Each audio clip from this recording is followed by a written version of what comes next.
The Ray number 4, written by Justin Gray and Jimmy Palmiotti, art by Jamal Igle. It is the end of the miniseries, and last issue we left off with the Ray's girlfriend pulling a gun on the director, and this issue she shoots him, just straight in the chest. And the Ray's like, oh, this isn't how this was supposed to go at all. I was supposed to be a superhero. And then we turn the page, and the girlfriend, again, I can't remember her name, but she's just like, what have I done? I've killed a man. And he's like, what have you done? You killed me. I'm supposed to be immortal. And then the giant robots start coming after her, but the Ray jumps in the middle. And he's like, I have multiple broken ribs, a punctured lung, and severe internal bleeding, but I'm gonna fight this fight. And he goes around, he fights the giant robots, and in his last stand, he makes a giant, best I can describe is like laser grid that just dissolves the robots into nothing. And he walks up to the director, who is still dying. Like, this random ass gun killed him, despite the fact he can warp reality. And some paramedics come over and is like, oh, hey, we're gonna take care of you. And then they talk to us like, we have no idea how to take care of this guy. He's got some crazy shit going on. And the Ray steps up and he's like, hey, you can change all of this. You can just fix this. Why don't you just fix it? And he's like, you don't understand. This is how it has to be. The villain dies at the end and the hero gets the girl. He's like, I'm not going to get the girl. I have deep internal bleeding and you just killed her father last issue. There's no way this works out for me. And so basically he's just trying to convince the reality warping villain to make things better before he dies. And when he refuses to, because he's like, you wouldn't understand because you're not dying, the Ray conjures up some colored lights and stuff like that, and he plans on using hypnotherapy to basically hypnotize the director into going back and warping reality all the way back to the director's childhood so that he would have a better life, not turn to villainy, and not do that. And also he would fix everything else that has happened because of him. And as well as it's kind of implied that Lucian asks the director to allow him to redo that first night he met his girlfriend's parents.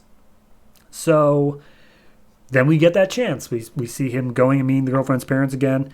And sorry, her name was Chanti. That was it. So we're going to meet Chanti's parents again. And he's just himself, and he brought some gifts, and he's just being his own likable self. And apparently it went well. And she's talking to Shanti afterwards, and he's just like, I still don't think your dad likes me. He's like, yes, but you made a good impression. He's like, I was thinking of disguising myself as this famous Indian star. And she's like, that would have been stupid. He's like, yeah, totally. So then they go to a movie premiere called Ray of Hope, where I think she is in the movie or like produced it or something. Hard to tell. Regardless, they watched the movie and apparently it was a fantastic thing. And we see that the director of the movie was Thaddeus Fillmore, the guy who was the villain, who now has turned his life around and has gotten numerous Oscars and everything's so great. And then Lucian's phone goes off. There's some superhero business he needs to take care of. Hostage situation in the Sky Rise. And as they're about to shoot the hostages and kill some people and use a RPG on a helicopter nearby, Ray swoops in, takes out all the bad guys, saves the hostages, and was just like, remember everybody, working late is not good. Go spend time with your family. But then the doors blow open and everyone's told to get down on the ground, and we see the FBI is busted in, and not only the FBI, some other guy who walks in and he's like, hey, good work, Ray. Here's the deal. I've got a team, and I want you to join it. Dude, you can make a real difference in the world. You thought you were the only superhero? You just joined a bigger world you didn't know about. It's just the scene from the end of Iron Man. It's just that. And he gets a card saying, I want you. And the Ray's like, well, let's see what happens here. And that's it.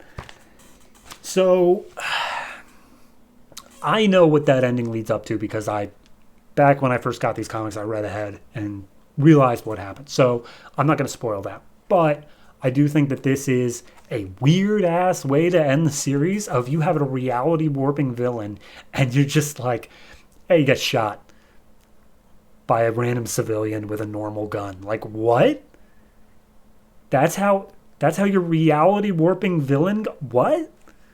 I don't know. It just seemed weird to me. He was so intent on the 3-act structure of having the villain die that he let himself die because of it.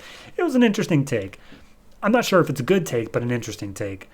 In terms of this issue as a whole, kind of mediocre. I don't think it was really that satisfying of an end to just say, like, and it never actually really happened. But on the series as a whole, I enjoyed the Ray enough. I think he didn't really have an arc that much. It was more just, hey, here's him realizing not to be such a dick. Like, not to just use his powers to fix all of his problems, I guess. So, I don't know. It's okay. The series as a whole. This issue specifically, I would give maybe like a 5. Like, I don't know.